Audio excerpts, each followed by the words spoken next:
One thing people can do right now as FIFO workers, if you're just about to hit R&R, you're getting ready for your flight home, is to have the conversation with your partner when you get home, assuming you have a partner, or whoever you live with, or whoever you would spend the most time with. Have a conversation with them around what it is that you need to reset from a work mindset to a home mindset, because that's going to be really important. If you don't communicate, have the conversation, I understand that that conversation is going to be a little bit hard for some people. We're not used to expressing our needs and feeling like we deserve to have those heard and met. If you don't do that and your needs aren't met, and there's this feeling of, well, you should know, you should know what I need, you should know how to support me, you're going to put yourself in a position where those needs aren't met by your partner, and because you haven't expressed them, they're not going to know, so they're going to assume what you need and they're going to give you that instead. And within that dynamic, you as the FIFO worker coming home are probably going to get frustrated. It's like, bloody hell, you should know, we've been together X amount of time, or I've lived with you for so long, you should already know.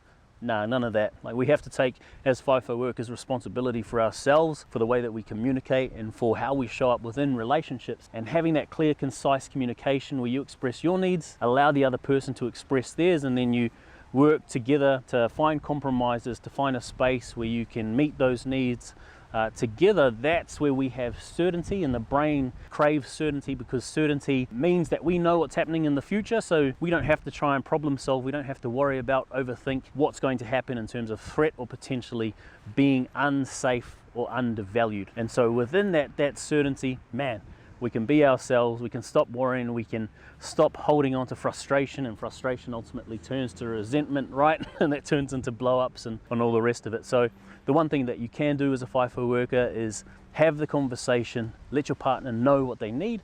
And a good example is with my partner Katie. I'd go away, I'd come back, and the first night that I'd be back, I had the conversation with her, hey, when I come back, especially if I'm coming back from a 4-in-1, I'm not going to do like all the chores, I'm not going to clean up, I'm not going to do any of that. I'm going to spend time winding down, because I've spent 28 days in the bastard hot heat, scaffolding, carrying steel with a bunch of dudes who don't like their job. So please give me that time and that space. And she said, hell yeah.